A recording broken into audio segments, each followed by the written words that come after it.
Thanks for tuning in to the Vintage Cinema Review. On today's episode, we're covering from 1988, Heathers.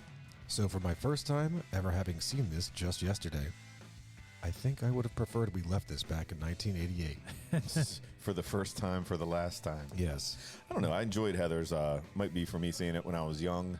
Kind of still enjoyed it. Some of the parts made me laugh. Some good one-liners. Yeah, definitely. I have thoughts on this too. I actually own this movie, a special edition, but I don't know anymore. But we hope you enjoy this coverage of this. Speaking of which, if you're enjoying the podcast, leave that 5-star rating, whether it be Spotify, Apple, Google, wherever you're listening, and sit back, relax, and enjoy from 1988, Heathers.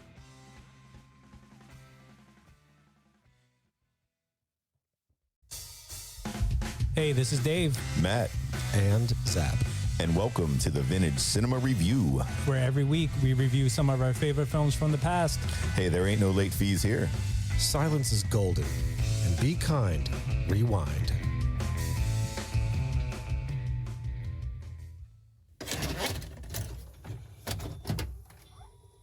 Hello, fellas. What's going on? Hey. Just another video for the Yeah. old Vintage Cinema Review. That's right. Truly, I never tire of the sound of that V.C.R. starting up. That's Really like don't- the VCR. Get it? The Vintage Cinema, Cinema Review. Review. Yeah, some people don't catch on to that. Wonder yet. how many people make that connection. I don't know. I'm just putting it out there. At least one at this table. That's how Yeah. savvy we are. That's right. So what do we got going on today, guys? A cool movie from the 80s. Allegedly. Allegedly. Allegedly cool. Some would say. Some would say. Yeah, so we got Heathers from 1988. And this one I have in my personal collection. I have a collector's edition tin on this one I bought back in the day. One of the ones that I really liked back then. So, we'll see what we think now. But this one was rated R, 1 hour, 43-minute runtime on this. Release dates on this. This is really weird. So when you look this movie up, it says like Heathers 1988 for a release date. Or as far as when you look up a movie like Slapshot, it says 1977. This movie actually released in the U.S. at Sundance in January 21st, 1989.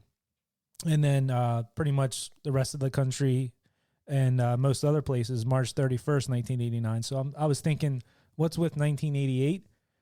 It looks like it released in Italy on October 24th, 1988, if this is accurate. And it was at the MIFED, it's called, MIFED. Did you ever hear of that? No. My Fed. Yeah, MIFED is an acronym. It sounds like a government benefits It is website. government. It is the government benefits website. MyFed, yeah. MyFed.com. MyFed.com.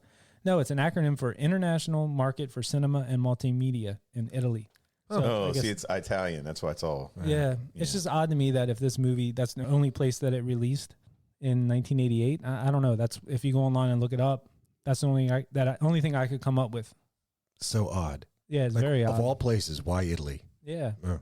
I don't know if maybe the director or something. I don't know. Maybe somebody had a connection there. Oh, now that's Italian. I'm looking at the one name here. Maybe the producer is Italian. I don't know. We'll get into that. So, directed by Michael Lehman, written by Daniel Waters, and produced by Dennis DiNavi. Hey, Dinavi. So maybe That's a spicy meatball. yeah. So maybe that's the connection there. I don't know. So there's a mailbag item. If somebody knows for a fact on that, we'd love to hear about it. How's the bag been? Good. Yeah. Actually, yeah. We have to get into that. Yeah, we haven't it's really a- touched on the mailbag. The mailbag. I got what's in there today? Anything I we don't can know, you guys answer? got Bunch of dusty old letters, all dank. Yeah, we haven't. You know what? I'm glad you brought that up. A guy, Roger, who listens all the time. I'm glad you said that. 'Cause Big Raj, all yeah, right. Big Raj. So this is perfect for Vintage Cinema Review. We were talking about Perfect Strangers and Balky and all Balky that. Bartakis. Sure. Did you know that's a spinoff, or that caused the spinoff? I believe that's what it was. So if I understand what you're saying, Mm-hmm. Bronson Pinchot's role in Beverly Hills Cop Mm-hmm. was the inspiration for his role as Balky Bartakamus. Right, but then after that, do you know that show, Had a Perfect spinoff. Strangers. Perfect Strangers? Oh, Perfect Strangers was a spinoff. Perfect Strangers. Had a spinoff. Oh, yeah, Wings. it was Family Matters. Oh yeah, for Carl Winslow. Yeah, Yeah. He was. It was. Yeah, because Carl was featured in Bosom Buddies. okay. Yeah. I'm almost Wait, the positive. Bosom Buddies Or Perfect Strangers. Perfect Strangers? Jesus, did I say bosom buddies? I was like, wait, we That's got like Tom Hanks and that other guy. the McZap triad. Yeah. We got the- Look, you need to understand. It was just last night. I was losing my fucking mind because I was searching high and low. Mhm. And for whatever reason, Bosom Buddies came to mind, and I'm looking all over the place to try and stream that show. 'Cause Go ahead with your own life. Leave me alone. damn, did I love that show. Oh, Bosom That was a- Buddies. is yeah. good, Oh yeah. my Bosom God, I Buddies. love that show. And so it is not available anywhere at all Oh, to really? stream. Nowhere. What do they do when they say that? They like shelf it or something like that? Yeah, they cancel it. Could Because be. maybe like the cross dressing or something. They It- don't want to promote that, or they look at it as something with the network. I don't know. It's possible. But I mean, there's so much cross dressing shit out there. I would think that people look back at that and say, wow, these guys were pioneers. Yeah, they were ahead of it. Yeah, Bosom Butt. No, but it was Yeah, people people, I don't know what the hell we're talking about. no Bosom Buddies. It was a show with Tom Hanks, and they go to live in a all-female apartment complex. Correct? Tom Hanks and Peter Scolari. Peter Scolari, Yeah. who was also in Honey, I Shrunk the Kids. yes, but he was the dad in what was that show called? HBO with the girls. Girls. Yes, he was the father of one of the girls on Girls. Oh, okay. He was the talk show host or the variety show host in That Thing You Do. That thing. But- That was The a movie, yeah. the music movie. So he played the equivalent of the Ed Sullivan of the day. Of the era. Yeah. Yeah, but it's two guys trying to live their lives as guys, but they need to stay at a place, and the place is girls only, so they dress as women to go back to the place they need to stay, and the funny comedy antics go from there. Oh, There it is. comedy abounds. Mm-hmm. But yeah, shout out to Roger. Back to the original thing. Oh was- shit, that's right. Oh yeah, I'm sorry. Let's get this train back That's on the okay. track. No, that was So good. I mistakenly said Bosom Buddies when I Right. meant to say Perfect Strangers. And yes, so it was Carl Winslow Mm-hmm. who was featured in Bosom Buddies, Right, who then went to his own show. right. And then there was a connection between. He was Perfect like a Stranger. security guard or something. That's yeah. Yeah. I think it was in. Yeah, he was probably in that. So Wasn't he a that- security guard in the movie, though? Yeah, right? in No, he Beverly was a Hills cop Cop. in the movie. Oh, okay, that's right. Wait, no, No, Die he- Hard, man. No, yeah, he wasn't. Yeah, in Beverly he was Hills Cop. Die Hard. What's He just was a cop happening? and died. No, he was a security guard in. No, Bronson Pinchot was in Beverly Hills Cop. He's talking about Die Hard. Yeah, he was a cop. So wait a second. So Carl Winslow started in Perfect Strangers as a security guard. He then got his own show, Family Matters. At some point, and I don't know the chicken and the egg on this one, different storytellers will tell different stories. He was the policeman from Die Hard. Yes. Let me just confirm this because I'll go back through my text. I told him, did you know, fun fact, that Perfect Strangers spun off Family Matters? No, we're all way off on this. Harriet worked at the paper company with Cousin Larry. Well, fuck. I thought it was Carl. Yeah. Well, We're shit, all close right. enough, though, but yeah. With who? Who? Harriet worked at the paper company with Cousin Larry. Harriet. Harriet is the wife. Carl's wife. I got you. Okay. You know, so- Harriet. Yeah. Tubman. You all know Harriet. That's Close. the only Harriet I know. Close.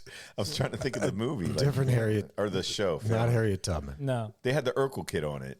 But I That's Family Matters, Yeah, I yeah. think we were still we were too old for that. Like it was kind of I watched it TGI Friday, man. I used to watch it. like 18. Well, I guess I had it. No, we were younger than that. Yeah. No, what, 16, 17? We had to have been in our late teens, right? No, man, this is in the 80s. Yeah, you So watched Perfect Strangers for damn sure No, was that wasn't the the 80s. 80s, was it? Check. Late 80s. You better It got to be chickadee like 80 check yourself. 89, 90-ish. Okay. Yeah. I'd still call that 8th 80s. grade, yeah, 7th, 8th grade, 8th, 9th. No family TGI Friday. You didn't watch that? Come on now. No, man. I know it was Urkel. And he was like, did I do that? Yeah. Something like that. Yeah. And what was the Ooh, other one? He played the accordion. I know that the sister in that show got into the porn industry. I Yeah. did read that. That's what I'm talking about. Wow, Yeah. that's something. Not the young sister, the younger one, not the older one. Yeah. The younger one. Read that. Interesting. You learned something new. But yeah, Look so- that up. Check fact me on that. Or Okay. fact check me fact on that. checking on that. Chocolate Rain. So It's a great song. That's a great song. Chocolate rain. don't know that one. Whoa, what? I had to go look up one you guys did the other day. You were talking about it in a podcast. It was during Magnata, Oh. and you made a reference to a song. You knew it. He knew it. I had no idea, so I had to look it up. Oh. Yeah, I don't even forget what the No, song was. Chocolate Rain was on, what was that show with the guy that made fun of everybody? No, Chocolate Rain was an internet sensation. That was one dude. Yeah, one dude. Who He was was like- just this skinny little black kid with glasses has this profound voice. Yeah. That it's like looking at Rick Astley, right? You're like, how does Chocolate rain. how does a dude like Rick Astley have an incredible voice like that? It's the same thing with this kid that was doing this. Unbelievable. Anyway, dude, look up on your YouTube's Chocolate Rain. You'll find a video that had like 100 million views. Chocolate Rain. You want to look up the Darth Vader version of that, though. I think it's much better. See, then it just gets stupid, Just like gets the weird. Budweiser commercials. True, Right. true. Well, are you talking like Spuds McKenzie or? No, I was talking about the. Oh, was Okay. Yeah. Yeah. Wow, that went crazy. Way off. Yeah. Way off. We're not even on the train anymore. No. People love that though. Yeah. That's what I hear. They Like say a they shotgun when we, blast to the face. when we shoot the shit. Yeah. There's really much. I mean, Heathers we can get into, Right. but Is yeah. that what we're doing? Heathers? Yes. Do we have to? I know Zap's trying Yeah, to avoid Zap- it, so that's why we were trying to get off track. But Yeah. so budget on this, Zap, you'll like this. Budget on this, $3 million. Box office. What do you think? They're lucky if one person went to the theater. $3. Okay. 1 million. 1.1 million. Wow. Yeah. Can we, did you just make that up? That was from The Price is Right. That's awesome. I thought we had a. We can isolate that. Yeah, I thought we could. Yeah, we need to put that in there. That was good. That sounded original. That was real good. Bob Barker did it first. Yeah. So that lost money. Yeah, and, because it sucked. So there was no juice or No squeezing juice. of the juice, So- or there was no The juice was not worth the squeeze. there was no dry. squeezing or drinking. There was that dust came out of it $3 million. for the budget. So Day. The croquet set. I'm saying They had a high school they filmed in. I'm saying well they In LA. Yeah. they filmed this like over a little bit better than a month, I think. Yes. That's what I'm saying. 3 mil. July 1988 to August 1988. Think of the cast, at least that some of the big hitters that we know now that were in this. That at the time, how did these people settle for all in? I mean, all actors, all everybody, $3 million. Well, there's some fun facts on that. Okay, Yeah. then I can't wait for those fun facts because this movie as itself sure as hell wasn't fun. Yeah, not so fun for a mill. So even though this movie was set in Ohio, it was filmed almost entirely in Los Angeles, and it Oh. was a Corvallis High School, I guess is what the real high school's name was, according to this. And also they did it at John Adams Middle School in Santa Monica was another location they used. So Thank you, John Adams. yeah, that Westerberg High School. We'll get into that in the fun facts. There's something about that. Oh, So that's it for budget, Perfect Strangers, Balky, all that good stuff. yeah, man, I was way to fuck off on Carl Winslow. That's Sorry, man. okay. It was like that's like listening to a stroke happen. No, that was good though. That's good. That's That's good why stuff. we're here. We learn things. Yeah, So we got the budget out of the way. We got all that, and I guess it's time to turn it over to Zap for the cast. sure, absolutely. So we've got Winona Ryder as Veronica Sawyer. Who looked great in this movie. Yeah, This She was I like was- 17, I think. Yeah, I was kind of into her in Beetlejuice. come but on, this if she's movie- only 17. Daddy says she's too young. That's right. Kip How's Winger that thing? loved her. I know where you're going. Look, anytime you hear something 17, you have to reference Kip Winger. I thought you said she's. Oh no, she's not just 16 years old. She's only 17. That's right. All right. Christian Slater as Jason J.D. Dean, Was his show popping off at this time, or was this his first? his show. Yeah. What show? What show? Wasn't Christian Slater in No.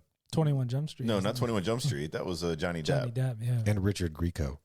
Greco. Yeah, Greco. Lip looks like a kill. Remember that? Griecola. Oh. Whatever happened to that guy's career, man? What, Grieco Suave? No, Richard Yeah. Grieco. Oh, I thought Slater was in something. No. I'm No. mistaken. Winona Ryder, yes. according to the fun fact. That is a fun fact. And we'll get to that fun fact later. Yeah. Shannon Doherty was her career wasn't. Oh, you're not on. No, her yet, really, but- go ahead. Take it over, No, man. but I don't think she was doing much at this time either. She No. was on like a couple little things here and there. She didn't do a So, goddamn thing. The 3 million. They're probably these kids kind of were like, this sounds like fun. It's a cool movie. Sure. I get you. Oh, I'm sorry, back to the cast. Unless you wanted to do it, Matt. No, I don't have the cast on me. Oh. You have that right in front of you, so it makes it easier. Since you mentioned Shannon Doherty as Heather Duke, Lisanne Falk as Heather McNamara, Kim Walker as Heather Chandler. There's a lot of Heathers. Mm-hmm. I wonder if that means something. I don't know. You wonder. Renee Estevez as Betty Finn, Carrie Lynn as Martha Dunstock, a.k.a. Dump Truck, Penelope Milford as Pauline Fleming, Glenn Shaddix as Father Ripper. You may remember him from Beetlejuice. Yep. Lance Fenton as Kurt Kelly, Patrick Labiorteau as Ram Sweeney, Jeremy Applegate as Peter Dawson, M. Lodge as M.C. May, John Ingle as Principal Gowan, Kirk Scott as Big Bud Dean, Phil Lewis as Dennis, William Court and Jennifer Rhodes as Veronica's parents, Stuart Mabray as Counselor Paul Hyde, Mark Bringleson as Officer McCord, and Chuck LaFont as Officer Milner. So real quick, you were talking about Glenn Shaddix. I want to bring this over. I had to go over and get it. So this is from Nightmare Before Christmas. Yep. So you guys seen that, I'm assuming, right? Yep. So that's the mayor. Yep. And that's Glenn Shaddix. I got a signed piece. Oh, That's awesome, dude. Yeah, I was looking at this cast, and I'm like, Glenn Shaddix. And you said about Beetlejuice. Yeah. I was like, oh, yeah, because it's Tim Burton. And I was looking at this, and I'm like, oh, shit, I got that like years ago. I bought this. It's like a film cell from Nightmare Before Christmas, and then Glenn Shaddix Was the signed voice it. of the mayor. Yeah. Yeah. Yeah, pretty cool. So That's anyway, that's a great keepsake, man. Shit, yeah, that's awesome. I saw that and had to pick it up. in Beetlejuice, he was the guy that held the seance guy. Correct. Yep. Right. Yep. Otho. And in this movie, he was what the priest, The priest or Yeah. whatever it is. Gotcha. The gotcha. minister, the priest, whatever. Well, yeah. Yeah. As long as he's not the Dalai Lama. No. Look out now. Dang. All right. So I guess that's it for the cast. So Matt, you got a brief synopsis? Yes, a brief synopsis of the movie Heathers, starring, Winona Ryder and all them cool people, Shannon Doherty. Right. Veronica, Winona Ryder, is part of the most popular clique at her high school, but she disapproves of the other girls' cruel behavior. When Veronica and her new boyfriend, J.D., Christian Slater, confront the clique, leader Heather Chandler, Kim Walker, accidentally poisons her. They make it appear as a suicide. Soon Veronica realizes that J.D. is intentionally killing students he does not like. She races to stop J.D. while also clashing with the clique's new leader, Heather Duke, Shannon Doherty. Ladies and gentlemen, Heathers. Perfect. That's pretty much the movie. Yeah, that's it. That's it. There man. you have it. I'm good with that. All right. So I got this damn collector's tin. There's like a book in there and all kinds of crazy it's shit. Actually, it's tin. Yeah, but there's no synopsis in there. We actually had to find that online. Unreal. A lot of cool facts and stuff in here, though. There's a lot of reading material in there, for sure. Mm-hmm. I think there was it was like one of 15,000 that they printed, so it's probably worth like $8. But One of 50,000 or 15,000. that's worth something. I don't know. Well, I don't Color know. me stoked. Yeah. I think it's worth whatever it's worth to the buyer or the owner. That's true. In someone's eyes, and maybe even yours, it Mm-hmm. could be priceless. It could be. It could be. I seen them going online for about anywhere sealed, $150, $200, Dang. but open ones like 30, 40, $50. You'd be a depending. fool not to buy. I might sell it after watching it again. I don't know. Still worth it. I don't know. I'm just being honest, but we'll get it. No, I mean, I still like the movie, but we'll get into it. Zab, why don't you take us through the old? Take us down Heather's Road. Yeah. All right. The Heather's Way. After a dreamscape of three young ladies, all named Heather, playing croquet, each with outfits matching the colors of their respective mallets and balls, we're introduced to Veronica, who reminds us that if you want to fuck with the Eagles, you have to learn to fly. Exactly, which was a great quote. Right at the Sure. beginning. That was And cool. can I mention the croquet? You don't see much croquet anymore. No. And these girls were balling out on Hell the yeah. croquet. That was a serious thing to them. Yeah. If there was one takeaway from this movie, it makes me want to play croquet. Yeah, because I don't think it's brought out as much. It used to be a fun lawn game. It's a and now, gentleman's game. Now they took it over with that one you throw the damn bean bags in a damn hole. Oh, cornhole. Yeah. And How's that whole thing with Winona Ryder's head in the ground and they're hitting the croquet balls, it had like a Beetlejuice vibe to me. I don't know. I got It that did. vibe. And that came out, like a year ahead of this, Yep. roughly about like Yep. Yeah, I thought that was a cool opening scene, and then yeah, like you said, that was a cool way to set it up. Indeed. Wow. Again, Winona's 16 when she was filming this. Is that what she was? 16? Yes, 16. Not Or was it- 17. I think 16. Okay. Was she 16 going on 17? Maybe. I thought I read 16. I mean, it might have been. Could have She's in been. that range somewhere. Yeah. Either way, it's lunchtime at the local high school. Veronica's hanging out with the most popular clique in school, the three Heathers, and is asked to forge a love note from a popular jock, Kurt, addressed to an overweight girl named Martha Dunstock, whom the three Heathers wished to bully. Yeah, that was pretty rough. They did bully her. Oh, shit, yeah. Yeah. Meanwhile, Heather number 1, a.k.a. Heather Chandler, and Veronica stroll around the lunchroom. In one instance, they run into an old friend of Veronica's, named Betty Finn, with whom she's since become estranged. Off to another table, this one filled with the popular upper crust kids, Heather asks those seated what they'd do if they were to win $5 million. Veronica expresses her disinterest in speaking only with popular kids, to which Heather number 1 replies, "Fuck me gently with a chainsaw, Veronica." The equivalent of gag me with a spoon. Pretty much, yeah. What was? There was like some question they asked for the Like newspaper. the aliens landing, you got Yeah, $5 million. $5 million. What do you do? Yep. Something Trying to along look those for lines. smart answers. If you win the Publishers Clearinghouse sweepstakes, That's what it was, yeah. and 2 days later, or you know that 2 days later You're gonna aliens are going to die. land. Yeah, aliens are going to land. What do you do? Mm-hmm. Okay. I didn't get it. I didn't get that part. Either way, Heather makes it clear that she relishes in her good looks and popularity. After a montage of scenes of varying high school cliques, be it the jocks, the nerds, stoners, etc., to whom the same $5 million question is asked and answered, we return to the lunchroom, where Martha approaches and inquires of Kurt relative to the love note, at which time she's immediately laughed away by him and his friends. Yeah. Can you imagine all the hours spent with the shower head for a poor dump truck? Yeah. That's what was said. Yeah, while those three Heathers watch Martha's rejection and embarrassment with sinister satisfaction, Veronica watches with dismay, pondering the effects of what she's done. And all the while, a new classmate named Jason Dean has been watching Veronica, unmistakably interested in her. Mm-hmm.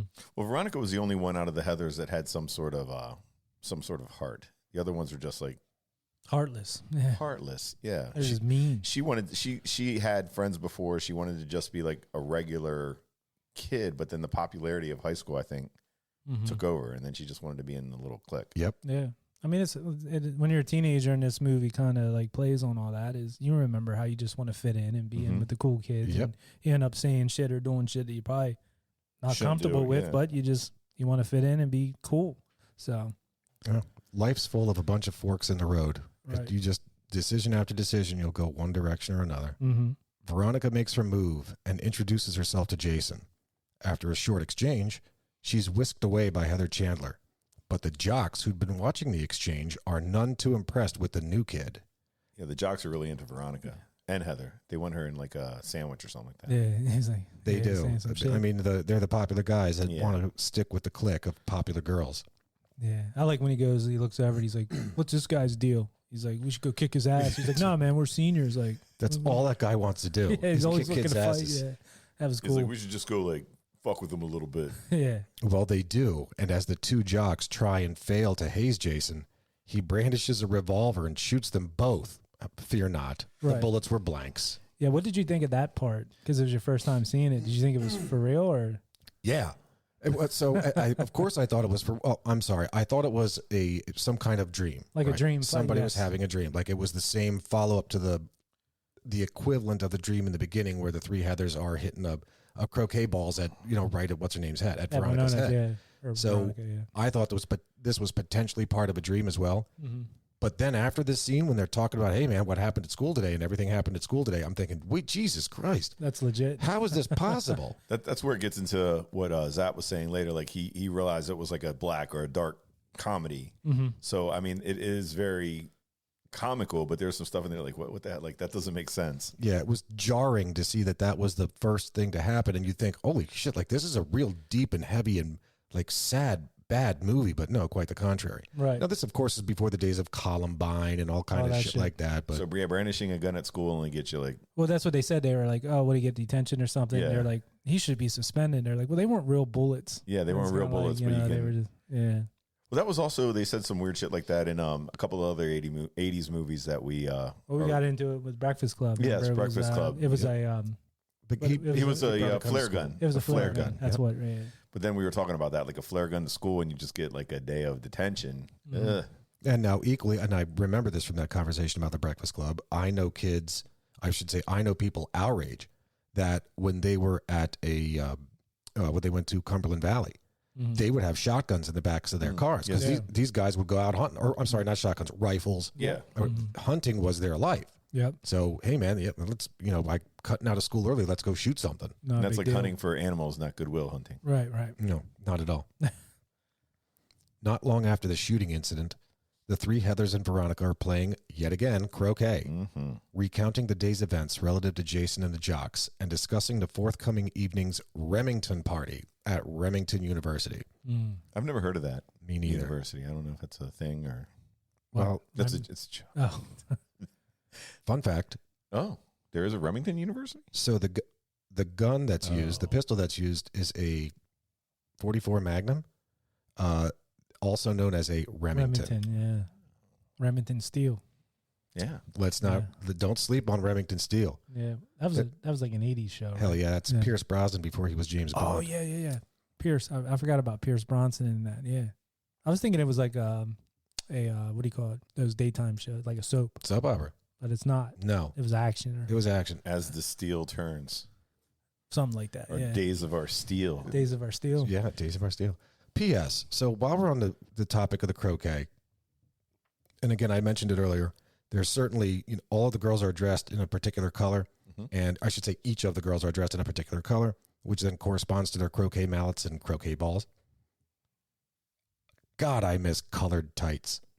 Oh, underneath the reminds dresses you of and high stuff? school. Yeah. Yeah. Like, so we went from 90 to 94, and that was absolutely the style. Like it Those was the- colored the tights. dark green with like the light green. You name the skirt, color, or dude. The the God, black. I love Sometimes that. the little red would pop in there. That was was a good Fantastic. look. that was a good time to be Yeah. going through puberty, man. Mm-hmm. Mm-hmm. There's a lot of cool references. If you're, our female listeners out there, I mean, you'll remember a lot of the names that come up of clothing companies and things they talk about. I think Benetton or Swatch comes up. Swatch watches It, are in it. it was it Benetton or it was another one of those stores that maybe not the limited.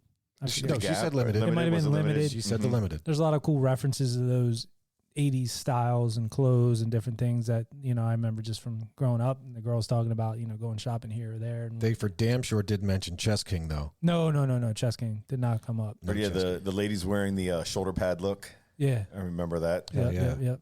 That was slowly on its way out Yes, at the time. Ever but- so slowly. But it was for damn sure still around. But the Right. skirts with the colored leggings Mhm. was still Oh my It's a good God. look. quite popular.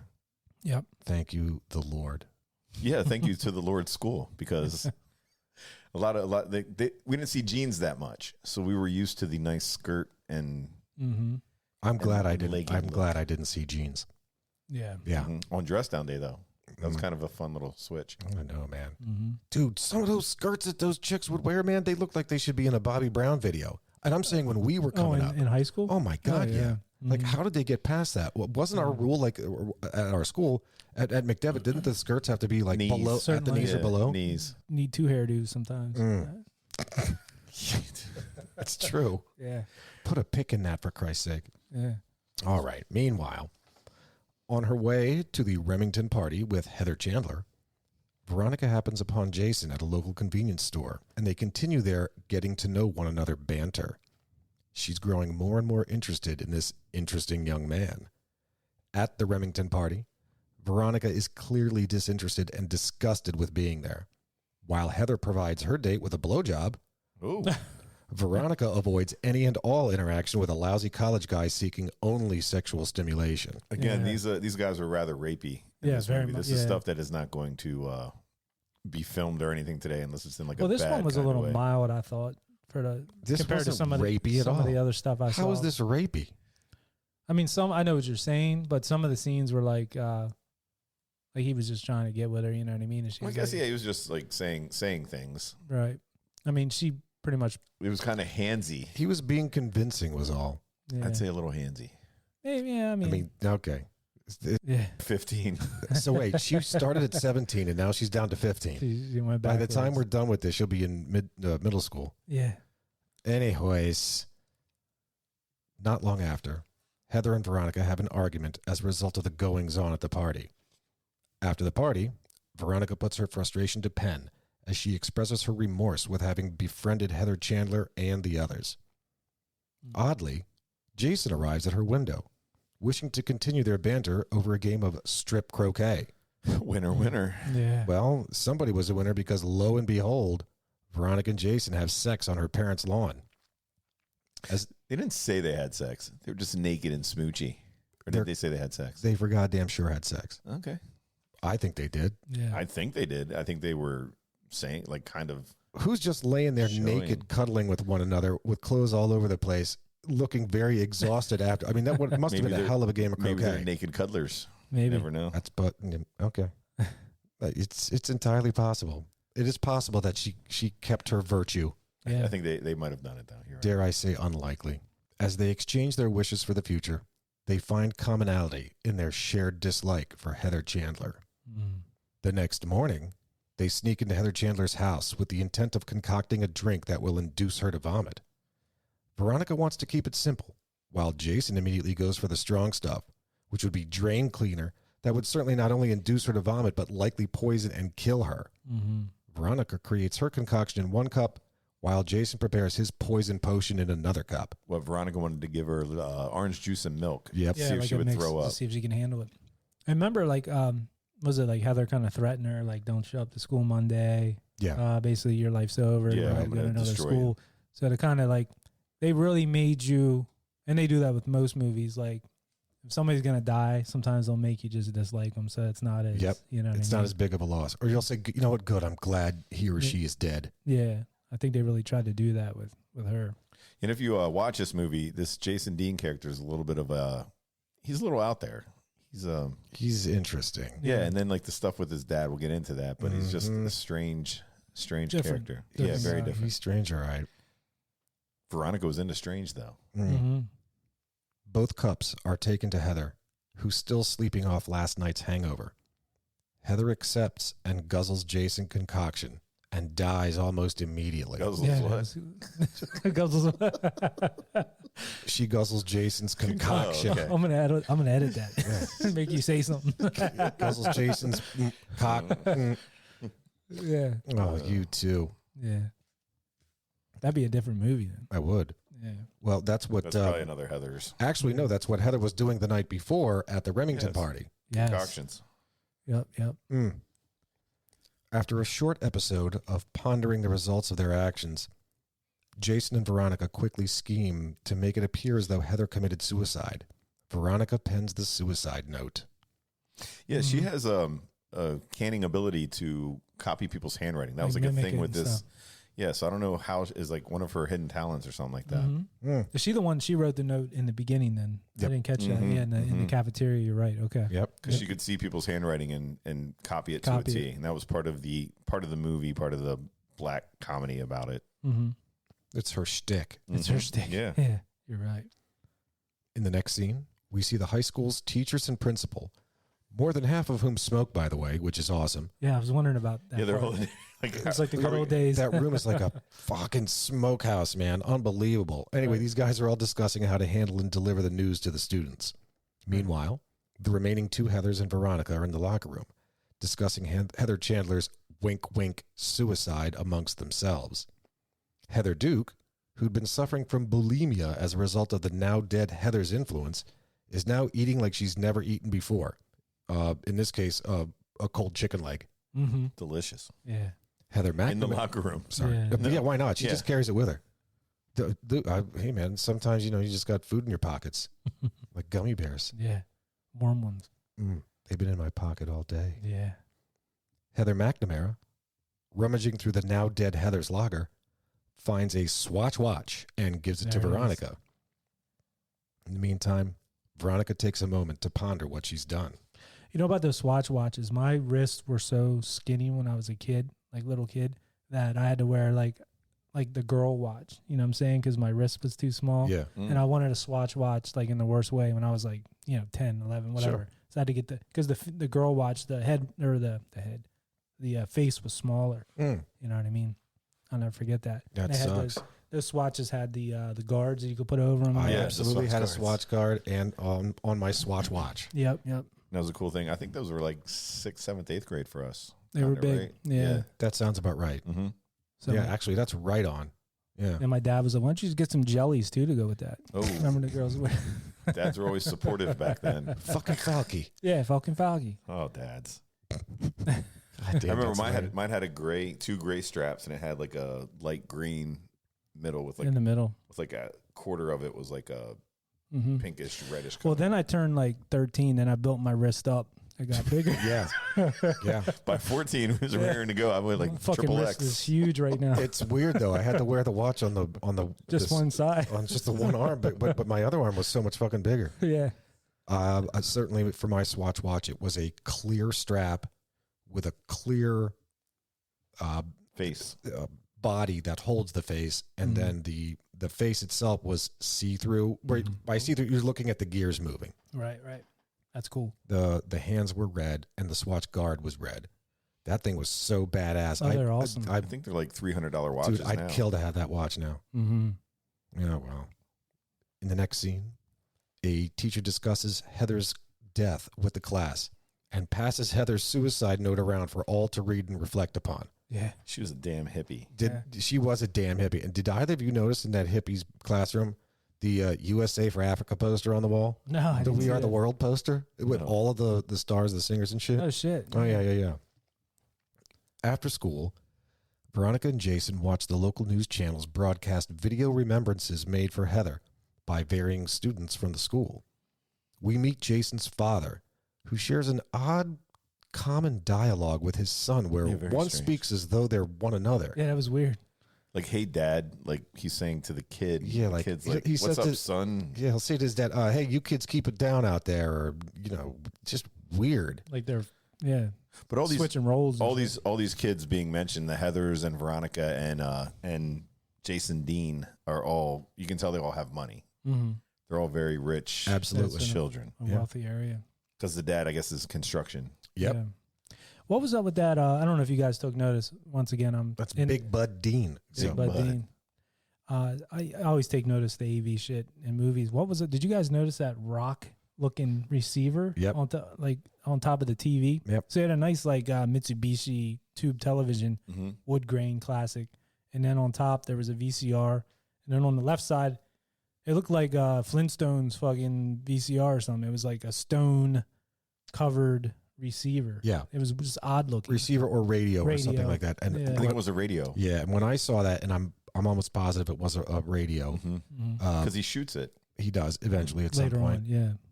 Foreshadow. Oh, Yeah. I'm sorry. But that's something that struck me as like something you'd have out at a pool, Yeah, like or that people put out in pools on purpose. Like you have You have them speakers out there today. that look Yeah. like rocks. to blend it in. Yeah, Yeah. it makes sense. Maybe it's something like that. Again, they were where- rich, so it's something he probably saw. Note there was a stone fireplace behind it, or a stone wall maybe to blend in. or where the something. telly was sitting. Whatever. What was that Yeah. room? Like a workout room that They was had like a a chill section? Or It looks like they were still moving in. They had moving boxes and shit laying out. That's right. Yeah. Oh, they were moving around because he's been to however many different schools. He gets 7. into that. 7, Yeah. thank you. And they certainly were just moving in because he's new in school, Yep. Yeah. so they're still unpacking. Right. But for damn sure, I guess his father took the time to unload the whole goddamn gym. Yeah, there's Yeah. Like there's 3 treadmills, two like, sets of yeah. weights. Like, He what's- was into that. Unbelievable. Again, strange relationship. James Dean and Big Bob. Mm-hmm. Big Bill, Bud, Bud. Bud. Bob, Bud. His name's Bud. Back at Veronica's house, Veronica arrives home to chat briefly with her aloof parents before attending the funeral. P.S. We'll see this a couple more times, but Veronica's parents love pate. Yeah, they have it every. Every time you see them, they're eating sitting pate, or they're outside. offering pate. Yeah. That was, again, I think, part of the satire of the movie. They were just showing, like, she goes through the same thing. Affluence. Like, nothing, Yep. yes, nothing changes. Yep. Everything's just given, handed. Like, you know, they sit down, and then she's like, don't get Dad. Are you two fooling around again? Or don't get Dad upset. It was the same shit over and over. Yeah. And she was like, oh, I got to go to wherever. Wash, rinse, repeat. Yeah. Yes. Yeah, you're right. Well, the trials and tribulations of growing up as an affluent, kid going to being in the best clique in high school. Yeah, yeah. Next, we're off to Heather's funeral, where we see a number of students paying their last respects. Kurt, for example, as he's praying, Jesus, God in heaven, why'd you have to kill such hot snatch? It's a joke, man. Hail great. Mary, who aren't in heaven, pray for us sinners so we don't get caught. It's another joke. That was Veronica. Yeah. Heather McNamara asks Veronica to join her on a double date that night with Ram and Kurt, all while these same two jocks harass a couple of geeky students. That night, Heather, Veronica, Ram, and Kurt go cow tipping, much to Veronica's dismay. That's what Veronica said. She's like, yeah, I'll go out with him as long as they do something stupid like cow tipping or And something. there they are. I love that part. Back to when they're at the funeral outside, and those two jocks getting a fight with the two nerdy kids. Yeah. And he's like holding them down. He's like, say I suck cock. Say I suck cock. And he's like, you suck cock. Yeah. He starts beating up more. Yeah. It's just like, fuck. Well, That's all this guy's ever. Okay, I suck up. Oh, I can't get enough of it. What was funny is his friend behind him was just standing there, Not doing anything. like an inch from the guy holding him down, just looking at him. Like, He's the instigator. yeah. His friend behind him is just that little bad, the devil on his shoulder. but he's that's just standing there looking at him. Yeah. Like, Yeah. I think we should go now. Yeah, but like Zach was saying earlier, that one dude's always looking for a fight. He He's is. like, this is fight. You know what I mean? But yeah, it was funny. Another 80s jock stereotype. Mm-hmm. And always the Letterman jacket. Yeah, on. Letterman It was jacket funny, on. You know what I mean? Well, after a successful cow tip, Veronica separates from the group just as Jason happens upon the pasture. The two leave together. That was the guy was being all rapey again. I don't know what they were doing. Yeah. Where she said, oh, I had sex with Ram, or was it Ram or... Right. When they're down there, yeah, and he's like ripping her clothes off and shit. Yeah. That was potentially Yes, rapey. because But at the same time, she wasn't screaming, which tells me she was into it. Yeah. And she was pulling his shit off too. No, I don't think she was pulling anything. Look, man, you need to understand. These teenage kids, they're Their angst. they're just getting out their wiggles, man. Yeah. That was a good, cool scene when Ona's walking up the moonlight, and that shit's going on in the background, and that guy's all trashed. Well, the one guy passes out that Yeah. she was Yeah. with. Yeah. And there's Slater smoking a grit. All Yeah. the smoke. You know Yeah, what I so mean? the smoke is almost like fog Foggy. coming in. That was Yeah. cool looking. Yeah, Yeah. because it was like a chilly early evening. Yeah. I wonder if back coolness. then if they smoked real cigarettes or they were still smoking real cigarettes. I You would mean- think. Well, because in recent years, it's been switched to, it looks like a cigarette. Vaping or... No, it's so something is burning for sure, but it's like nicotine free or some shit with that tobacco, or it's like fake tobacco. It might be clove cigarettes, but it's for damn sure not like a pack of Marlboros out there anymore. Oh, wow. Like somehow, would some way, the union stepped in and said, "Oh my gosh, well not everybody smokes anymore, so we can't have real cigarettes out there." I'd go out on a limb and say Christian Slater was smoking For goddamn real sure, cigarettes. They he's probably- a man's man. Yeah. The CGI in it. He was on a now. motorcycle, for gosh sakes. That makes him a man's man. He's a man's man. Yeah. Triple man. Yeah. The next morning, Veronica arrives at the yearbook planning committee to find that Kurt has spread false rumors about her performing sexual favors for both Kurt and Ram the previous night. Mm-hmm. That Veronica's a saint. You can't talk about her like that. Well, she wasn't happy. No, Certainly not. And then JD was kind of took a little offense to that. Indeed. That's his lady friend. In fact, Veronica incorporates the help of Jason to plot her revenge. The plan is to get Kurt and Ram together, shoot them with tranquilizers, and make it look like they shot one another. Mm-hmm. Veronica once again pens a suicide note, this time on Kurt and Ram's behalf. I thought that was cool. His phone was like one of them football phones. Like Yeah. he's just all jock all the way. Yeah. He's like a basketball light behind it or whatever. The whole room was just sports. Well, that's what they were trying to set up, as these two were in love with each other. Yep. And were Yeah. having a torrid affair Indeed. for being such big jocks. Mm-hmm. The other, yep. Yeah, that's embarrassing. In Ohio, by the way. Yeah. Yeah. You can't do that. That's the deep south. That's the mineral water. That's not deep south. Yeah. No. The deep west. Deep, The deep west. Middle America. Sure, America. America. The next day, Kurt and Ram meet Veronica in the woods, arriving in hopes of obtaining sexual favors from Veronica, who'd offered such favors as part of her plan to lure them there. Just as they're awaiting their favors from Veronica, Jason arrives and shoots Kurt in the throat.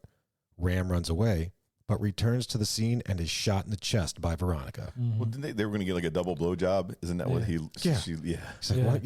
Yeah, I want you to, the stuff that you had said last night, Kurt, that rumor you had spread, does that turn you on? Would you like for me to do that? Yeah, sword fight. Sword fight in your mouth. Yeah. I like those cops, too, that come up. So, indeed, the police arrive, and Veronica and Jason run to their car, faking a makeout session and leaving Kurt and Ram to look as though they'd committed a double suicide as a result of their secret gay love affair and a repressed homosexual suicide pact. Wonder what Officer Vince thought of those cops smoking weed on the job and all that. But the one cop goes down and he's like, there's just two kids making out. The other guy, are they naked? Are they naked? Yeah. Dude, that was so pervy. Yeah. That was so absolutely pervy. Are they naked? Yeah, those cops were like getting high, weren't they? In the car? Yes. Before? They were They were insinuating that, yeah. Well, that's Ohio. Yeah. You'll never find that with, Officer Vince on the beat. No. Hell no. He would have figured that shit out right away. Hell yeah. Yeah. Needless to say. Well, no, they were thrown off. Did you get to the mineral water? Oh, no, that's in there. I didn't talk about it specifically, but yeah. So as the cops are investigating the scene, they're going through the bag, basically the merce that this guy's carrying, this man purse or this bag, whatever. And in there's a gay calendar magazine, or a magazine, and of course, what really tips the scales. Oh, and then there's this mineral water. bottle of mineral water. That's great. Nonetheless, school is canceled the rest of that day. At the funeral, both of the dead boys are dressed in their uniforms. Kurt's father expresses his love for his now dead son. That was another part that I enjoyed was the teachers. How you said they're all sitting there smoking. Hell yeah. The hippie teacher, the principal's kind of like, what should we give them? This is like this is 3 suicides now. Like, do we give them a full day, a half day? Like they were so confused on how to help these children. Yeah. I mean, it's interesting. Growing up as a kid, I remember equating like working in an office with coffee and cigarettes. Hell yeah. Like it's just what you did, no matter where the work setting was. If you're sitting behind a desk, you have a cup of coffee and a cigarette. It just seemed like the thing. And you'd say that to a kid nowadays, they'd be like, "What? Cigarettes and you know what I mean?" It's just coffee. Like they drink coffee. Yeah. What, well, the coffee, not Red Bull. Yeah. Well, in grade school, I remember teachers that would smoke, and I think they would get out of. They wouldn't stay in the teachers' lounge because the school was small; you'd smell it everywhere.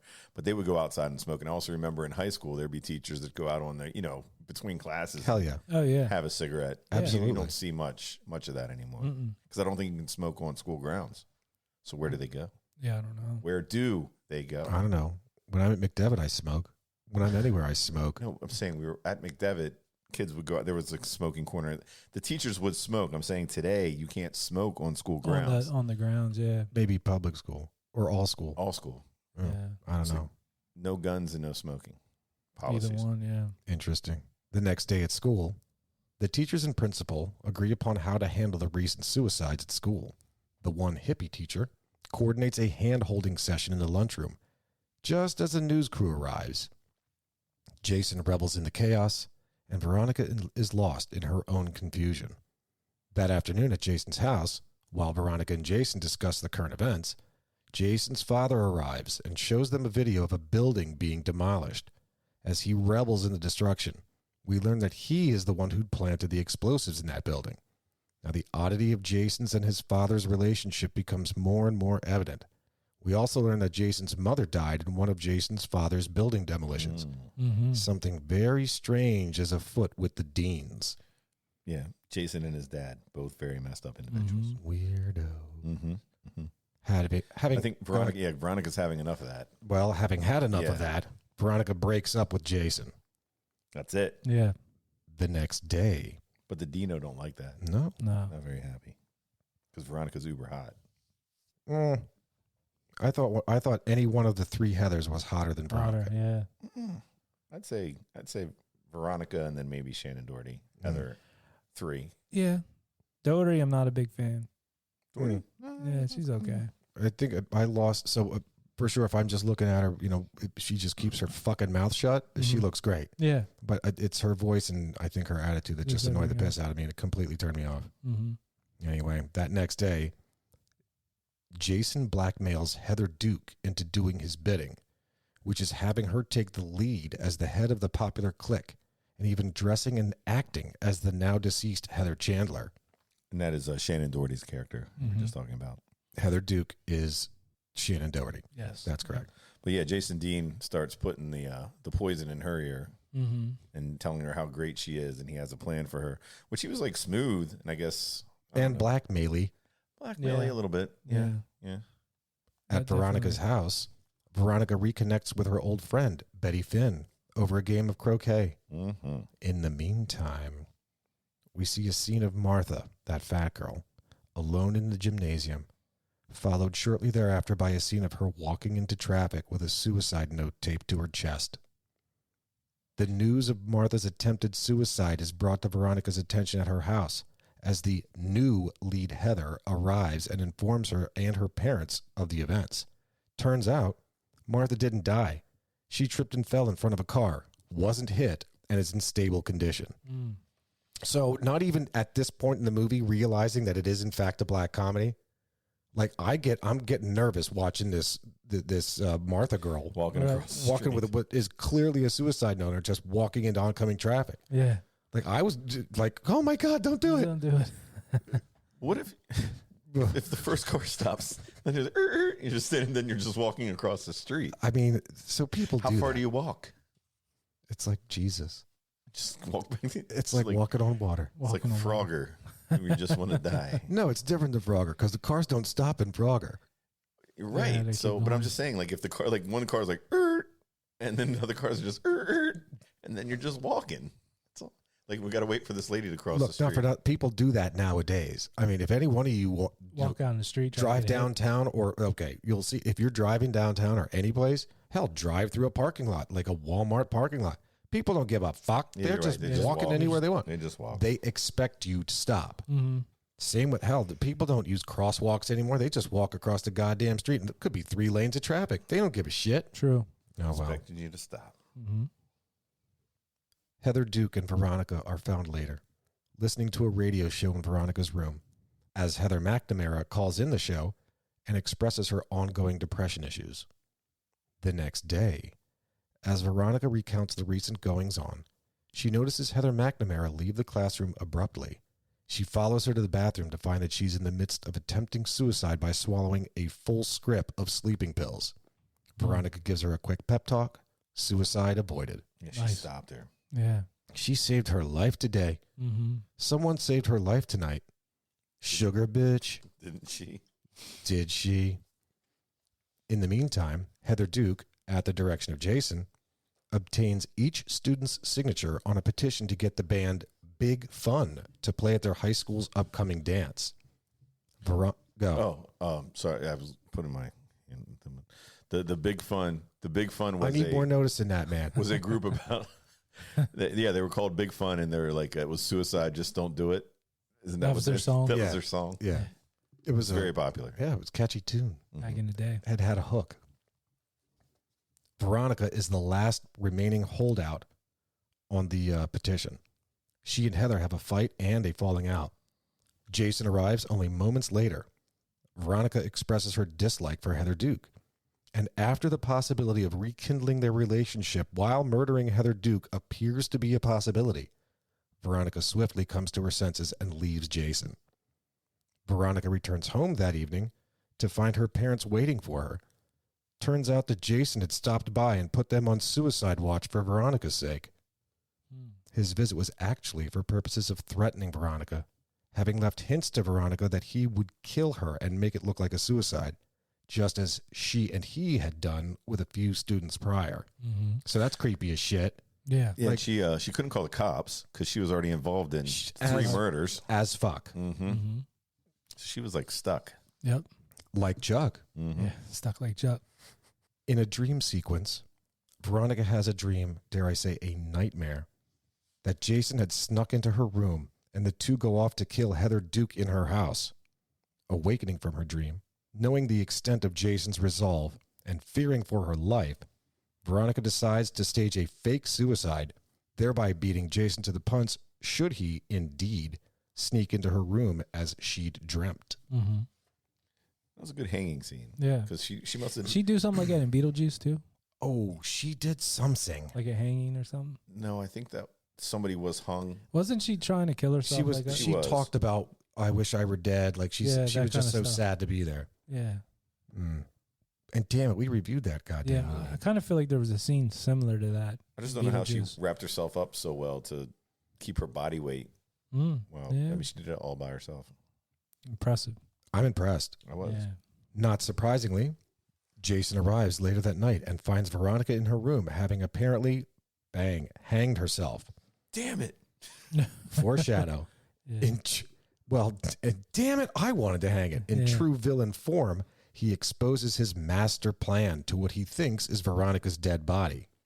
Turns out, that whole petition he'd had Heather Duke pass around for signatures was actually a mass suicide note. His plan was to murder the entire student body by blowing up the school with explosives. Jeez. Explosives. Yeah. Looks like he's a chip off the old block there. Yeah, you're right.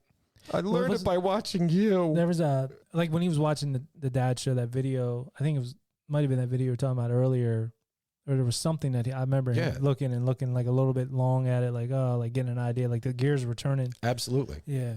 But isn't that how they said how his mother died? Mm-hmm. Maybe that was the she was scene and Turning around to say something and then Yeah, just yeah. Unless she killed herself, or unless the father. Oh, no, you're right. No. No, you're right. She did. She was waving. That's right. Yeah. He said that. It's not like she walked in or some shit. That's yeah. right. Yeah. I don't know. Maybe the old man offed her. That's where we Could don't be. know, but I think with his being the His what dad's a freaky ass dude. the He apple is. isn't falling far from the tree. True. Right. So Mm. like a little How you like them apples? Yeah. Yeah, right.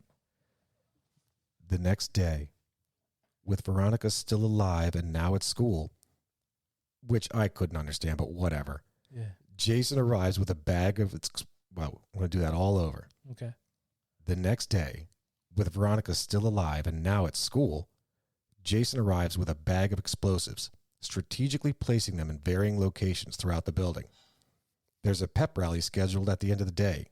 Explosives in the boiler room will set off explosives in the gymnasium above, killing the entire student body. Veronica confronts Jason, but is swiftly manhandled and knocked unconscious, which was so lame, by the way. Mm-hmm. Why would you walk closer to somebody with a gun? Right. You've got the fucking gun. Yeah. You could stand way back there. There's no need. you see a lot of that in movies. It's Mhm. beat. Yeah. Same thing with when you got Builds suspense. somebody dead for like 20 minutes, just sitting there just talking and Yeah. talking and talking. They're like, just shoot him. Just shoot him. Shoot him already. Yeah. Just get it over with. Yeah. Yeah. She awakens after having been knocked unconscious to find him installing the last explosive in the boiler room and, after a scuffle, shoots his finger off. That was wild. Yeah. He explains his reasoning for wanting to blow up the school, how nobody loves him, how society is corrupt, and the only way to solve the problem is to kill everyone. In a frantic effort of trying to find out how to disable the timer on the bomb in the boiler room, she shoots Jason, who then inadvertently disables the main explosive as he falls to the ground. Mm-hmm. So So like hit it with a knife or something. that was Yeah, that I could didn't get, possibly be the cheesiest I didn't get that, That part was either. bad. of Yeah, all that was cheesy pretty scenes. bad. So he had a switchblade on him. She's holding a gun and he's holding a switchblade. Like, lady, just pull the fucking trigger. Oh no, she couldn't. She was hoping to learn how to disarm the She wanted to explosive. disarm the explosive. That's Yeah. why she needed him around. Well, Which button? But you don't the bring red one. you don't bring yeah. a knife to a gunfight. Yeah. well, yeah. So that knife, as he's holding it, he ended up stabbing the explosive. Stopping it. Somehow that stopped it. But what happened? Magically. What happened to the ones that he planted in the gymnasium underneath? I think they were all like connected maybe to that. But didn't he set a timer on those ones? So I was confused about that too, because the way that his dad explained that explosion, how he blew up that building, he started with a primary charge on the ground In the floor. boiler room. And as the stuff went up from there, it was then thermo charges from there. So once Hit a those temperature. hit a Yeah. certain temperature, they're going to go off. So Jason, hearing that, was supposed to have incorporated that into this scheme. Mm-hmm. But I mean, he said explosives in the bathroom. There was what I thought was a timer on that. Unless he just hits the on button, like the heater button or the preheat button or the ready to heat button. Yeah, it makes you wonder. See, that's what I thought it was going to be destruction because he had timers on all the bombs, Maybe. which I could see. I mean, it's possible that something is in there just heating or ready to Ready accept that or heat. accept turning on or enabling something. Right. He's an enabler. Yes. Yeah. Oh, well. That'd be the right word for it? Yeah. Mm-hmm. To enable it to, Yeah. enabling it. She wanders out of the school after having shot Jason, bewildered. And not long after, she's met outside by none other than Jason, who also wanders out of the school, mortally wounded and wearing a suicide belt of explosives around himself. Go. Were you shocked at that point? I was shocked. I was wondering what you I would felt do. shocked. No, Yeah. no. At this point, No, I mean like that he was still alive. so no. Yeah. There's part of me that's saying, how in the fuck is he still alive? Right. That's what I was wondering. If she was able to shoot off his finger, how did she miss, hitting him in some kind of lethal spot? I thought she shot him in the body. Did you remember that he walked out at the end? Yeah. No. What do you mean? Like When I didn't. seen it? I haven't seen it in year like back when I bought it. Probably. I remember the part 2000. of him blowing up in the courtyard there. Yeah, I didn't remember. I didn't remember that part, like him walking out, like Yeah, but I remember the blow up part. I did not expect that at all. Him to walk out. Yeah.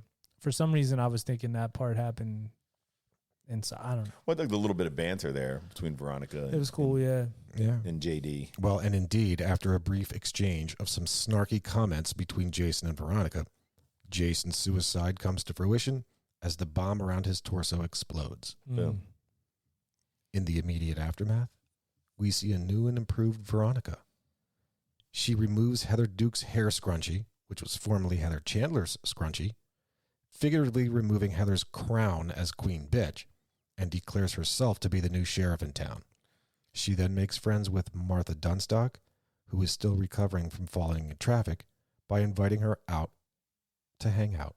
I think she said to come over to my Prom. house for Prom night. Yeah, 'cause my prom date's like yeah, something going on. My They prom both date's think not of gonna make dates. it. Yeah. and they wanted to go out. She said, "You want to come over for some popcorn at my She house? said go get some new releases. Yeah. Make some popcorn. Listen and, to Vintage Cinema Review." Yeah, listen to some. And, Yeah. Yeah.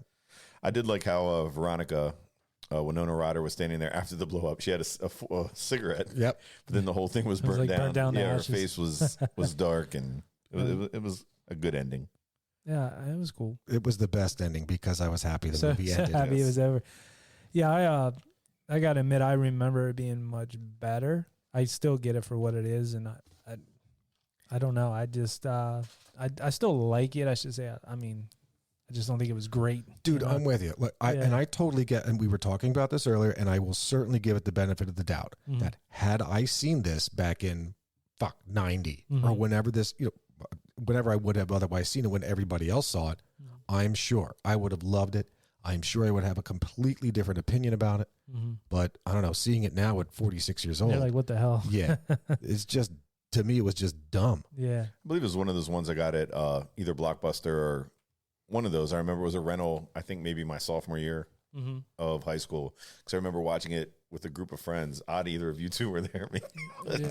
Yeah, I don't know. So if I was there, I was either drunk or stoned or both. Yes, I'm saying. But I remember watching it with like some friends. But yeah, I remember seeing it in high school being like this. Because I think with it has like the girl clique clickies, and yeah. the girls are like you all can, pretty. You're looking at them at that time and like, you can relate. yeah. It was probably after 90210. Maybe you saw Shannon Doherty and we're like, oh, yeah, Shannon Doherty's in this. Was in Let's this check movie it out. called Heathers. Yeah. So having never seen this movie until, fun fact, just this morning, Right. I thought Heathers, whenever I would hear Heathers and the movie, I thought it was like a love story between like a couple of lesbians or something. Yeah. Yeah. Like it was one Heather who loved another Heather. Like it was just about girl on girl Heathers. love. Yeah. Yeah. not teen angst, murder, and suicide. No, I had no idea. I honestly thought it was like a lesbian love story. Oh, that's wild. Yeah. Like a Bette Midler movie or something. Like a Wind Beneath My Heathers. Wings. like a fried green tomatoes Oh, or yeah, like yeah. a Travel Hood of Sisterly Pants. yes, Yes. yeah, one of those. Something like that. Yeah. Yeah, I get where you're coming from. So, yeah, it was cool. I'm glad. What's the name of that goddamn movie? Sisterhood of the Traveling Pants. Yes. Yeah. You said Travelhood of the Sisterly Pants. Okay. Similar. Yeah. I like what you did. Potato. Yeah, no, you nailed it. Thank you. Well, I guess it's time for the What was the one with Thomas J? Dr. J? Thomas J. Howe. No, Thomas J was the little kid. He ran away like the bees stung him to death. Thomas J. Oh, that was his glasses. He can't see without his glasses. Thomas J. My Girl. Yes. My Girl. Fun fact, I have never seen that movie. I only know that scene. That scene has been explained to me a few times. That's Macaulay Culkin, right? Yes, Is it? young Macaulay? Is it Macaulay? Yeah. I don't know that I've ever seen it. Again, never saw it. I just know I've heard on radio clips. Give him his glasses. He can't see without his glasses. It's a great date. I think it was one of those ones like in high school, like girl winner, but I didn't pay attention. It's a great date movie. Yeah. Is it? Yes. Yeah. This would have been a bad date movie. Because it's like Thomas J. and you're like, it's okay. Little Thomas J. Yeah. And then he dies of a bee sting. Then you got to turn and you go in, like you get your water and you put it on your eyes. And you're like, pretend you're like, crying. are you crying? It's touching. I'm not crying. It's just touching. Thomas J. Maybe that. And you're like, no, I'm okay. You want some more popcorn? Like, no, come here. Oh, I need a hug. Yeah. We can snuggle. No. Put your hand there. If you're going on a date, get you some My Girl. Can you get my tissue out of my pocket? It's also kind of like, is that a tissue in my pocket? Yeah. What was the one? God, there's also that other one. This little guy. Oh, they went through a whole thing about it. Like Webster? No. Emmanuel Lewis. No, it wasn't Emmanuel Lewis. Gary Coleman. No. He was a little. Those are all little guys, though. Oh, the guy from Willow. No. It's called something. Peter Dinklage. No, they're on a bus. Thank you, Peter Dinklage. That's the last one I got. The bus goes into the water, but this like little guy, but the kid's like, he's like, this is a great date movie because like you don't have to be intimidated by like the actor. He's like, it's not like it's Keanu Reeves or anything. Some, like, so the little girl's guy. like not checking out this guy, but it's like this little guy. So you're like bigger than him and stuff anyway. And then he's like, it's gonna make the girl cry every time. You just like, put your arm around and say, I can really relate to him. Yeah, He's yeah. like, there you go. And you're in. Yeah, I got to find out this movie though. I don't know what just happened there. What movie is that?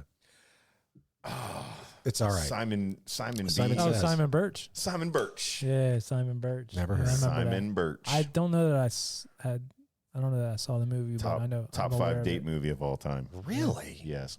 Simon Birch. Mhm. Cool. Well, I guess it's time for the Fun facts. Fun facts.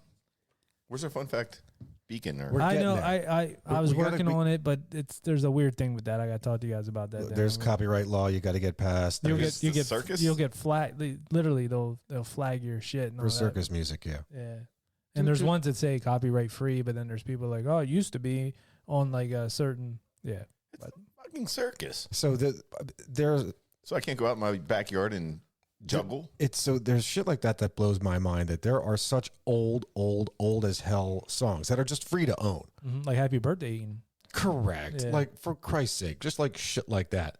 But somehow, some way, the circus theme song that has been played by a zillion different circuses a zillion different times is somehow copywritten. Like, how does that happen? Nosferatu, you can play it, but that's the video. There's a silent movie, but that's like, there's shit that's like before copyright. It's like, what they call it. I thought you were making fun of me, like Nosferatu. Right. That's where I thought he was going, honestly. No, What are you but talking that's what they call it. It's public domain. Public domain, thank and you. you're That was allowed to. that's a great skate movie. Yeah, if anybody's public into domain. skating. Yeah.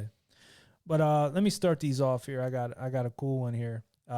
So over in Europe, this movie was retitled Lethal Attraction, and they were trying to capitalize on Fatal Attraction. Yeah, 1987 that came out, but they were trying to capitalize on that. Thought that was interesting. Makes sense.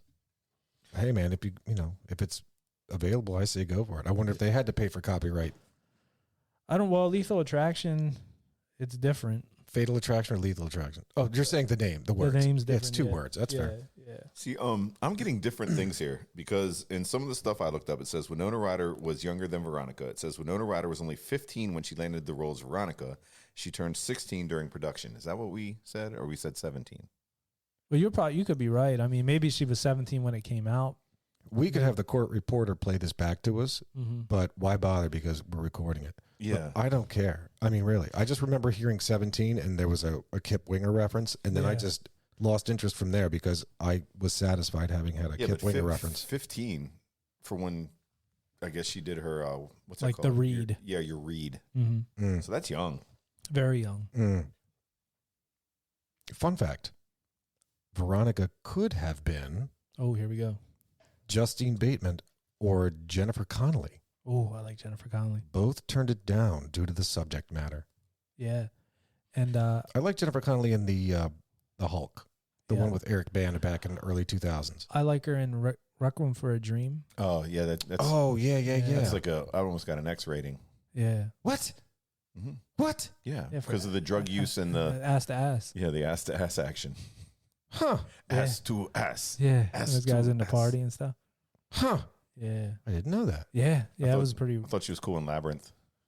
Oh shit, that's right. I forgot about. Don't sleep on Labyrinth So now. it's David Bowie and Jennifer Connelly Mm. and Jim Henson. And James Henson. James Henson, James not Jim Henson, the Muppets. Jim Henson from the Muppets. Yeah, Yeah, James Henson, James. not James Hetfield. Mama No. called him James. I'm going to call him James. Okay. Yeah, Only his the friends Muppets. called him Jim, and I never met Have you him. never seen Labyrinth? I don't think that I did. I don't know if I did. It's all right. What's the one with Muppets. Tom Cruise and the big? Legend. That's Legend. Yeah, we That's talked getting about that. That's a confused. great Tim Curry as the devil guy. Yes, Mhm. yes. unicorns, man. You know another. Yeah. Sorry, real quick. He's on it. He's on it. While he was on that, talking about the females that could have been in. The other one that I had here was Heather Graham was up for a to play the part of Heather McNamara. Heather Chandler. Well, the role of Heather McNamara. I'm sorry. Yeah, you said Heather Chandler for the ones you were talking about. No, Okay. that was Veronica. Okay. Veronica, the brunette, played by Winona Ryder, Mm-hmm. could have been Justine Bateman or Jennifer Connelly. Oh, okay. I'm sorry. Oh, but with you, Yeah, I was talking about it. my read is that Heather Chandler Mm-hmm. could have been Heather Graham, but you're saying it was Heather This says the role of Heather McNamara, McNamara. Okay, but I'll trust you. I guess her parents didn't want her to take it because of the dark subject matter. Yep, because she Yeah. was only 17. She's only Yeah, That's 17. correct. So for damn sure, Heather Yes. Graham was only 17. Mm-hmm. Daddy said she's too young, but she's old enough for me. Yeah. Good jam. God bless you, Kip Winger. Fun fact. JD, Christian Slater's character, was going to be played by BP, Oh, Brad Pitt. BP. That's right. Bradley Pitt. He was rejected. Yep, they said no, Brad. You're too nice. That's what they said. Yeah. Yeah, he said you're too nice. It is interesting that not but a year or two later, or a few years later at best, Oh, wow. Brad Pitt and Christian Slater were teamed up for Interview with the Vampire. Oh yeah. Mm. Yeah, that was. Wasn't Tom Cruise in that also?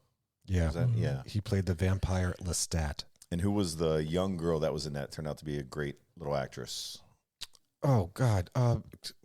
Yeah, she was in Spider-Man. Yes. Yeah. Yes. With Tobey Maguire. Yeah. But But she hasn't really been. There was the much- whole thing because Tom Cruise did the little Dalai Lama. Yeah. What the heck's that girl's name? Oh, my God. I'm losing it.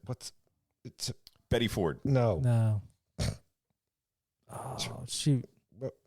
It'll pop in. Yeah, we'll think about Yeah, it. Finger box that shit. What the hell's her name? Here, take you guys. Somebody take one off. Finger All right, I'll throw one out here Take since you mentioned this finger box. since you mentioned Brad Pitt. I will say that Jason Dean could have also been Jim Carrey, Judd Nelson, Jason Bateman, or Johnny Depp.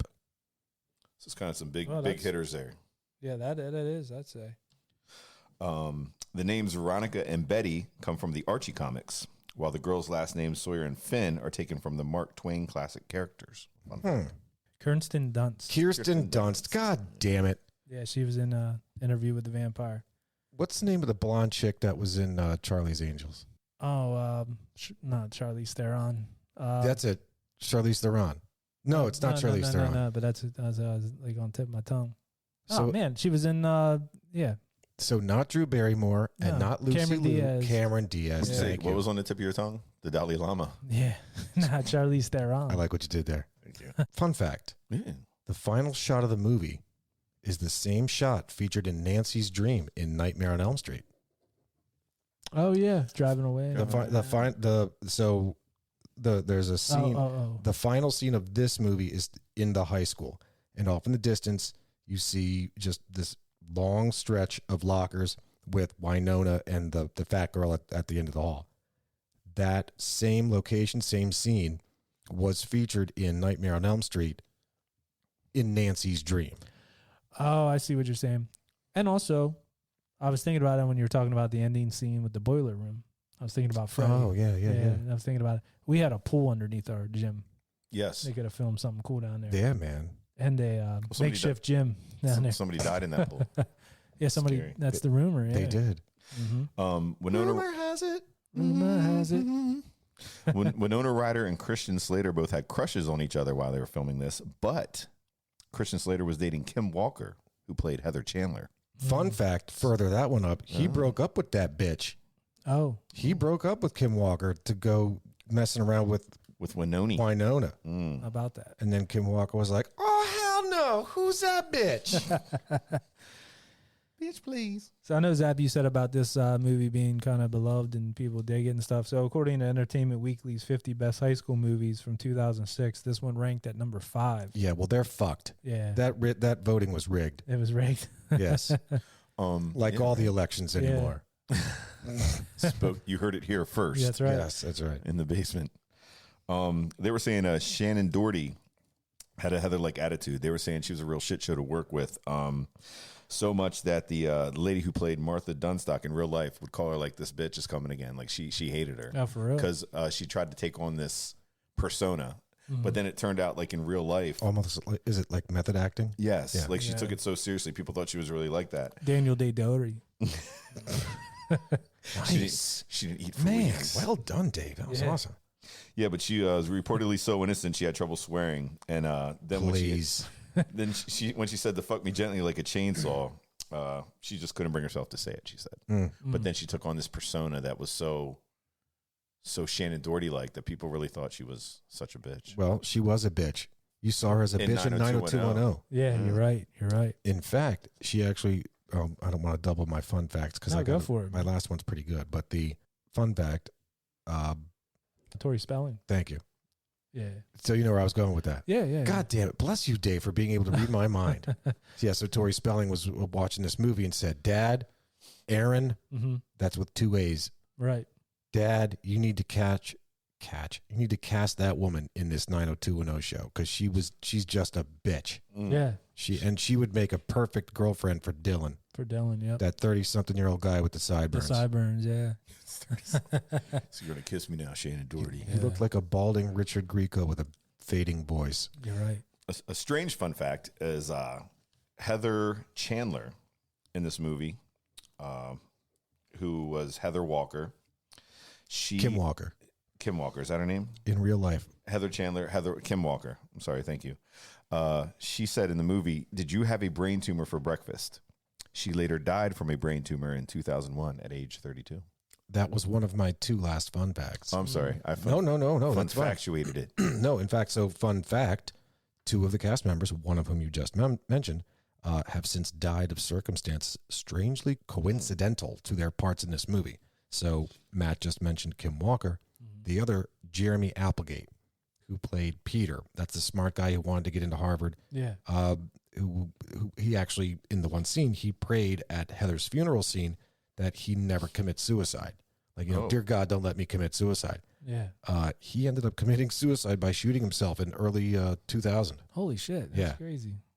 Yeah. I only have one more fun fact. Life imitates art, imitates life, imitates. Maybe, I think you had that line. Yeah, no, it's true. But I'm certainly not the one who came up with that. No, but you said that in one of the episodes. Oh. It might have been Dexter, the Dexter Killer. I think you're right. So, sorry, Matt. No, go ahead. If you have one, you can throw it in there. No, go ahead with the one you had. The movie was supposed to have a different ending. It was originally supposed to end with JD blowing up the school. And then everyone would have a prom in heaven. They were drinking Blue Punch. But the studio rejected the ending because they thought that part was too grim. For Christ's sake. The But rest it's of this satire, movie, it's a they say comedy, that one part is It's grim. about teen suicide, yet that part would be grim A while little they're in bit too heaven. much. So I got the one here. Originally, they wanted Stanley Kubrick to direct this, citing he was the only one that could make it a 3 hour. I guess this originally was supposed to be like a super long movie, like 3 hours almost. And Daniel Waters, the guy that wrote, I guess, the screenplay or whatever, wanted Kubrick, which would have been wild. That would have been really, really dark. Yeah. Yeah. I don't know. I would have dressed everybody in those cool outfits, though. If this movie went on any longer, I would have started pondering suicide. Do you guys have a body count on this? Give me a sec. 4. 4 is correct. Yes. So you got Heather Chandler, the 2 jocks, and then JD. Yes. Yeah. How about that? I was talking about Westerberg High, being called Westerberg High. Winona Ryder's number one band, favorite band at the time was The Replacements, whose lead singer, Paul Westerberg. There was a second reference to the band when JD says "Color Me Impressed," which is the title of the song from one of their albums. The Westerberg High School Rottweilers. You don't see too many Rottweilers. No, for a mascot, no. Yeah. Did you say Johnny Depp considered for a role in this? Yep. Yeah, okay, so we got that. Him, Jason Bateman, Jim Carrey, and some other dude. Yeah. One other cool thing I thought, did you know there was a real life Heathers? Like somebody that... Was it two lesbians? Because I swear to Christ, that's what I thought this movie was supposed to be about. It's funny that you said that because it actually does involve that. This happened in West Virginia. There were 3 friends. These girls. This happened in about 2012. 3 girls at a high school in West Virginia. They were all friends. And then I think 2 of them started having sexual relationship. Yeah. And the other one they wanted to get rid of. And they ended up murdering the girl. God damn. And had stabbed the girl to death out in the woods. And basically covered the body. And kind of were like, hey, we can't talk about this. Like, she just needed to be gone. Like, we were sick of her. That's basically what they were saying. Well, the police, the parents, everybody's looking for this girl. You guys are the last one to see her. What happened? Oh, we dropped her off at the end of the street. We were hanging out. We snuck out, and that's the last we saw of her. So they kept this story going for like 6 months. And the one girl started having like breakdown. She was like crying and stuff. So like the Winona Ryder character. Yeah, and the mom was like, she called in the ambulance because the girl was having a breakdown. And they took her in the psychiatric evaluation, and it kind of came out. She's like, look, this is what happened. Learn more about that. Yeah, it was a wild story. Huh. They ended up, one went to jail for life, and the other one did 30 years, or is doing 30 years. This happened in 2012. They were like 16, 17 years old. That's They murdered this crazy. girl. Yeah. So they were comparing it to the movie Heathers because it was very similar. I know it was like something to like Heathers 2, the scissoring. No. Yeah, if you look up real life Heathers or Heathers, you know what I mean, that'll come up. But this movie, they made a play out of it. Yes, it's really, like a Broadway Broadway type play thing or something like that. And so it's become a cult classic. After losing money at the theater, I guess it did better. People were buying these tins like me. Yeah, if there's a tin for a movie with all kinds of fun facts and Cult classic. yeah, cult classic. Well, the Branch Davidians were a cult, so Yeah, you're right. You watch that on Netflix. They got a thing out about that. Waco. not the new John, The Waco one, yeah. but the one from a few years ago that was on the telly. I think it was an okay. FX series. Yeah. That shit's crazy, man. Waco, bad. Yeah, not good. No. Anyways, You guys got anything else in closing or, bury this one? I mean, I'm happy to let this one stay Bury where it was. Like, you just put that in that box. I would take that box, dig a hole, and bury it. and bury that box. Be done with it. Someone else will find it years from now, and maybe they would enjoy it. Yep. I enjoyed the comedy behind it. I Yeah. can't lie. I thought it was, I don't know, something that took me back to being younger. Honestly, in this one, I think what really killed it for me, and I'm telling you, I think this would have been a more fun movie. Mm-hmm. I think Christian Slater, whom I love, like I love Christian Slater, like he's cool as shit. Mm-hmm. I think he overacted in this. I think he way overacted in this. I don't like how he played the part. Yeah, you made a comment. I don't know if it was on air or earlier when we were talking about Jack Nicholson and him trying to be like Jack Nicholson. That was a fun fact. That's a fun fact, yeah. Yeah. And I meant to mention that. Yeah, go ahead. That we kind of just did. So when he was, he has said that in this role, he wanted to channel Jack Nicholson. Jack Nicholson. But did you hear the part where he said he actually wrote a letter to him, Jack Nicholson, saying, "Please check out my performance. I tried to and never got a response back." Of course not, because he fucked it up. Yeah, it was no good. Jack was too busy in the bathroom. Hell yeah. Well, I think That was enough. Well, no, at the time, if he wrote that letter, Jack Nicholson would have been recording Batman. Yeah, he's probably busy. but I didn't think Slater is actually like a great actor or anything, but I think he overacted the part trying to play up to what Jack would have acted like if he had the part, but it just looked odd of him acting up an already Just great actor. overdoing it. Yeah. That's it. You said it. He's acting as Jack Nicholson having this role. Like, that's just dumb. Yeah. I see. He what should you're have saying. just Slatered it up. Right. Slater, otherwise, every other role you've had is great. This one sucked. Yeah. He's in a new one now on Netflix. The kids are watching. It's called Chapo. And did we Chupacabra. Did you guys reference he was in an interview with the vampire as well? I did. Yeah. Yes. Okay. I was That going was to say. brought up. I just thought of that when you were saying that. What'd you say? Chupacabra? It's called Chupacabra. Oh, I don't know that one. It's a kids movie. Okay. Is that a fake animal, like a Bigfoot for kids? Sorry, I don't know. Sasquatch. I think in Mexico, it was like they think it's going around. It has 2 fangs. It sucks the bloods of like lambs. Yeah, so that sounds like a fake animal. It might not be real. It might not be real. Might not Might be a homeless man Put with that messed in up the, teeth, You could be. just like trying to eat a lamb. Could someone out there please old dirty mailbag and let us know if the chupacabra exists? I'm glad you said about the mailbag because my sack runneth over with all this mail that I'm getting. And I got Rogers out there, but I got other ones that people have been texting me. I got to write down a list, and I'm sure you guys get feedback. Yeah. And Yeah, we where they at? apologize. Yeah. We're busy with this. I know these guys get a lot of feedback. I get a lot of feedback, email, or a lot of text messages and messages that I forget. I want to thank you people for listening and referencing stuff that we either miss or, hey, did you know this? That we love it. It's just that we forget sometimes to reference it. But I will make a note here next time. Let's write down and just unload this mailbag. Let's have a mailbag episode. Yeah. Where we just go through and really get into the mailbag facts and Yeah. I think if we each go through our own mail bags, we'll be flowing over. The mailbag floweth over. Yeah, I agree. But we'll definitely get around to that. I don't know what we'll be back with next week. Definitely a cool vintage movie. Don't forget to find us on Facebook and Instagram at Old Dirty Basement and on TikTok at Old Dirty Basement Podcast. Don't forget to vote on that poll on Facebook so we know what movies to go ahead and review. I guess that's it for now. So we'll catch you where? on the flip side. If we don't see you sooner, we'll see you later. Peace. Thanks for listening to The Vintage Cinema Review in the Old Dirty Basement. If you dig our theme music like we do, check out the Tsunami Experiment. Find them on Facebook. Their music is streaming on Spotify and Apple, and where great music is available. You can find us at Old Dirty Basement on Facebook and Instagram and at Old Dirty Basement Podcast on TikTok. Peace. We Audi 5000.